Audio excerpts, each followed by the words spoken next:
Hello అండి, welcome back to my channel. ఇంకొక మంచి రెసిపీతో మేము ఎందుకు వచ్చేసానండి. అదేంటంటే మఖానా కీర్. హెల్త్కి చాలా మంచిది, అలాగే టేస్ట్గా కూడా ఉంటుందండి. ఇంకా లేట్ చేయకుండా మీరు కూడా చూసేయండి. చాలా హెల్త్ బెనిఫిట్స్ ఉన్న, హెల్త్కి ఎంతో మంచిదైన ఈ makhana kheer, Bihari special sweet recipe. ఈ మఖానా కీర్ని ఎలా ప్రిపేర్ చేయాలో చూసేద్దామండి. వీడియో చివరి వరకు చూడండి. మీకు నచ్చితే నా వీడియోని లైక్ చేయండి, షేర్ చేయండి, నా ఛానల్ని సబ్స్క్రైబ్ చేసుకోండి. నా ఛానల్లో చాలా మంచి రెసిపీస్ ఉన్నాయండి, వెళ్ళి చూడండి, మీకు కూడా నచ్చుతుంది. ఇంకా లేట్ చేయకుండా వీడియోలోకి వెళ్ళిపోదాం. ముందుగా స్టవ్ పైన ఒక ప్యాన్ పెట్టుకొని దాంట్లో 1 టేబుల్ స్పూన్ నెయ్యి వేసుకోండి. నెయ్యి మెల్ట్ అయ్యాక దాంట్లోకి మీకు నచ్చిన అన్ని డ్రై ఫ్రూట్స్ని కూడా ఇలా కట్ చేసుకొని వేసుకోవాలండి. వాటిని దోరగా వేయించుకోవాలి. సో వాటిని చూసారా, ఇప్పుడైతే ఇవి దోరగా వేగిపోయాయి కదా, వాటిని పక్కన తీసి పెట్టుకోవాలి. ఇప్పుడు మిగిలిన అదే నెయ్యిలో మనకి మఖానా ఉంటుంది కదండి, ఆ మఖానాన్ని రోస్ట్గా వేయించుకోవాలండి. సో కొంచెం వేసుకుంటూ అవి కలుపుతూ ఉండాలి అండి. సో అడుగు పెట్టేస్తాయి కదా, అవి నల్లగా అయిపోతాయి, అందుకని కలుపుతూనే ఉండాలి. సో వీటిని మనం ఏం చేయాలంటే రోస్ట్ చేసుకోవాలి దోరగా. అంటే చేయితో పట్టుకుంటే అవి ఇలా పౌడర్లా అవ్వాలన్నమాట.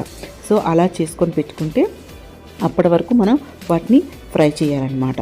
సో ఇలా ఫ్రై అయిన తర్వాత అవి చల్లారనివ్వండి. చల్లగా అయిన తర్వాత అందులో సగం తీసుకొని మిక్సీ జార్లో వేసి ఇలా పౌడర్ పట్టించుకొని మిగతా సగం పక్కన తీసి పెట్టుకోండి. తర్వాత స్టవ్ పైన నేనైతే ఇక్కడ 1/2 లీటర్ పాలు తీసుకొని మరగబెట్టుకున్నా అండి. అవి మరిగాక మనం ఈ మఖానా పౌడర్ చేసాం కదా, దాన్ని దాంట్లో వేసుకోవాలండి. వేసుకొని బాగా కలుపుకోవాలి. సో తర్వాత దీంట్లోకి కలుపుకున్నాక దీంట్లోకి మిగతా మఖానా ఉంది కదండి, దాన్ని కూడా వేసుకోవాలి. వేసుకొని ఒకసారి కలుపుకోండి. ఇక్కడ నేను వేసే షుగర్ని ఎంత క్వాంటిటీ అని చెప్పట్లేదండి, మీరు తినే స్వీట్ బట్టి దాన్ని పంచదార అయితే వేసుకోండి.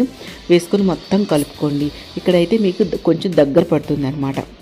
ఇలా దగ్గర పడుతున్నప్పుడు దాంట్లో కొంచెం కుంకుమ పువ్వు వేసుకొని, మీకు బాగా కలర్ రావాలంటే కుంకుమ పువ్వుని ముందుగా కొంచెం పచ్చిపాలలో నానబెట్టి వేసుకోండి. తర్వాత డ్రై ఫ్రూట్స్ అన్నిటినీ కూడా దీంట్లో కలుపుకొని మొత్తం ఒకసారి కలుపుకున్నాక చిక్కబడింది చూసారా, చల్లగా అయితే ఇంకా చిక్కగా అవుతుందండి. సో మీరు కన్సిస్టెన్సీ చూసుకొని మీరు ఏంటంటే దాన్ని స్టవ్ ఆఫ్ చేసుకోవాలి. మనకైతే రెడీ అయిపోయిందండి. ఇంతేనండి, చాలా సింపుల్ అనమాట. లాస్ట్లో దించే ముందు కొంచెం ఇలాచీ పౌడర్ కానీ ఇలాచీ కానీ వేసుకొని స్టవ్ ఆఫ్ చేసేస్తే మనకి ఎంతో టేస్టీ అయినా హెల్దీ అయినా మఖానా కీర్ అయితే రెడీ అయిపోతుందండి. సో చూసారు కదా, మీకైతే నచ్చింది అనుకుంటున్నాను. చూసారా, చల్లగా అయితే కొంచెం తిక్కుగా అవుతుందన్నమాట.